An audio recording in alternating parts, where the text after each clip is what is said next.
Okay, so the colonists are heading over to North America. We have some idea now of some of the reasons that they're heading over there and what kind of people are heading over there.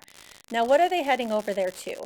You'll notice that this is a map of North America, and the names on this map have to do with Native American tribes in that area. So the name that we're concerned the most with right now is in the Virginia area where they're going to land, okay? And they are going to land down here where you see the word Powhatan, okay?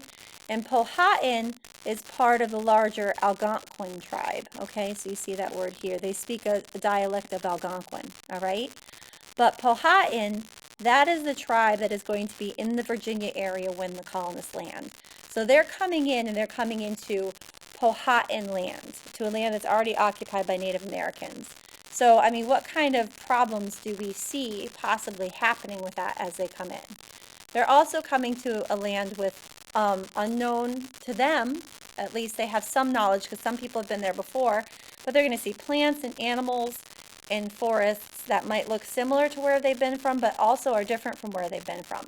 So they're going to have to figure out how to survive in this new land, and they're going to have to figure out how to survive with their new neighbors because they're coming over here to build a colony, but there are already people living there. So here are, this is a page from the book You Wouldn't Want to Be an American Colonist. And this tells us a little bit about the Algonquin tribe that is living, or the living in the area of Jamestown. So this area of Jamestown, they speak an Algonquin dialect, and they're part of the Powhatan Confederacy. So there's kind of lots of native names going back and forth. And there's also names going back and forth for natives.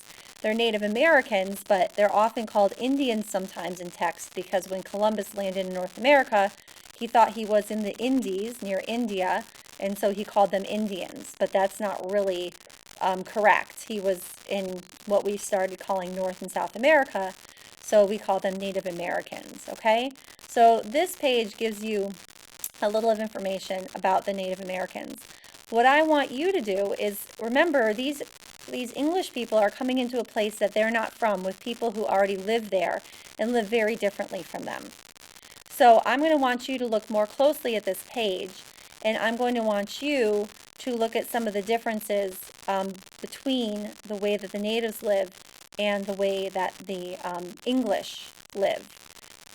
And so I'm going to have you do that in the Google Doc on your Google Classroom.